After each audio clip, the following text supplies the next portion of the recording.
Remember, the story of the Bible began with humans in God's presence, but they were banished because of their rebellion. However, God wants to be in relationship with us, so he chooses one family that he will use to restore the world back into his presence. And so God's presence comes to dwell in a tent right in the middle of Israel. And that's great.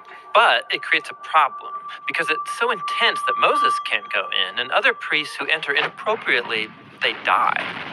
Well, wait, if God's presence is good, how is it all of a sudden dangerous for people? So think of it this way. God's presence is like the sun. It's pure power and goodness. And when something mortal and corruptible gets close to such pure power, it's destroyed. And so the word holiness is used in Leviticus to describe God's pure and powerful presence, which, like the sun, is both good and dangerous. So the point of Leviticus is to show how corrupt Israelites can live near God's goodness without being destroyed. Now, in the book, there are 3 ways for how this is all going to work out, and these are going to seem strange to you, but just hang in there with us. The first one is rituals. The second is this idea of the priesthood. And the third is a bunch of purity laws. Now, the book is broken up into 7 sections, and each solution is explored in 2 sections of the book. The rituals are here, the priests are here, and the purity laws go here. Now, the first solution, rituals, involves a lot of animal sacrifices. And so Leviticus begins with detailed instructions for how to make these sacrifices. Some are ways of saying thank you to God, and others are simply ways of saying, I'm sorry. And here at the end of the book, there are some more rituals. These are about observing sacred days and festivals. They're all celebrations that retell some part of the story of how God rescued Israel and set them apart from the nations. The second solution to the holiness problem has to do with priests. You see, being directly in God's presence is really dangerous. So he appoints priests as special representatives who can go into his presence on behalf of others. So in this section, we have a story about how the priests are ordained into the priesthood. And then this other section explains the set of higher standards that the priests have to live by because they work so closely to God's presence. The third solution in the book is all about purity laws. And this is by far the hardest thing to understand. For example, in this section, we're really concerned with knowing whether you're clean or unclean. Or another way of saying that is being pure and impure. And here's what we need to know to understand this. When you're in a pure state, you can be near God's presence. When you're in an impure state, you can't.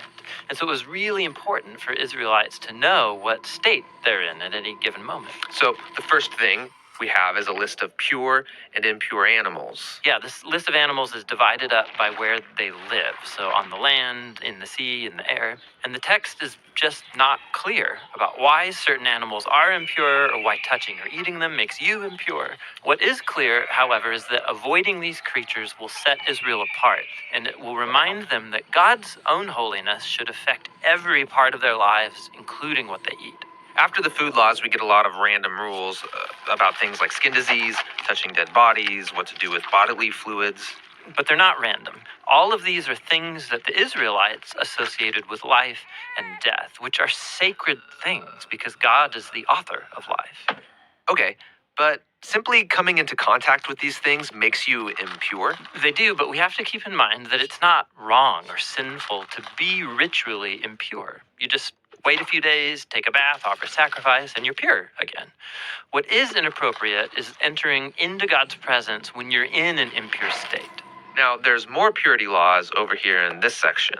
Yeah, these focus on Israel's moral behavior. So these are laws about social justice, healthy relationships, having sexual integrity.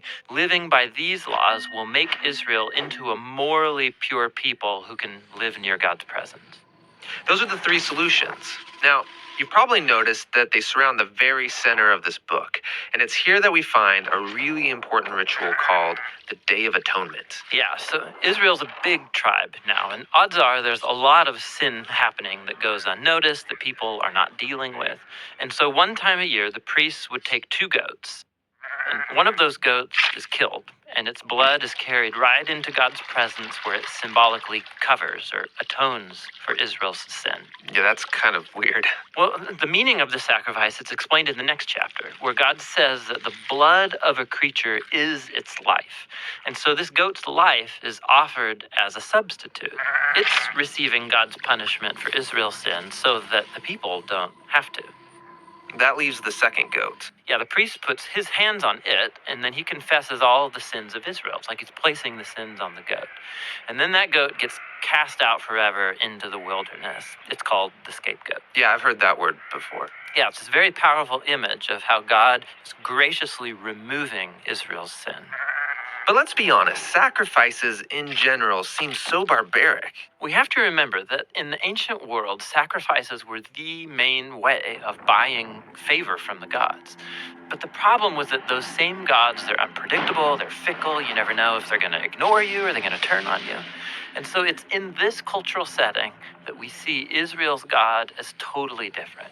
He does get angry about human corruption, but it is never arbitrary. And he loves people. So he provides this clear way for Israel to know with confidence that they are forgiven and that despite their corruption, they are safe to live near his presence. And so that makes the book of Leviticus actually a revolutionary statement in its day. So that's Leviticus.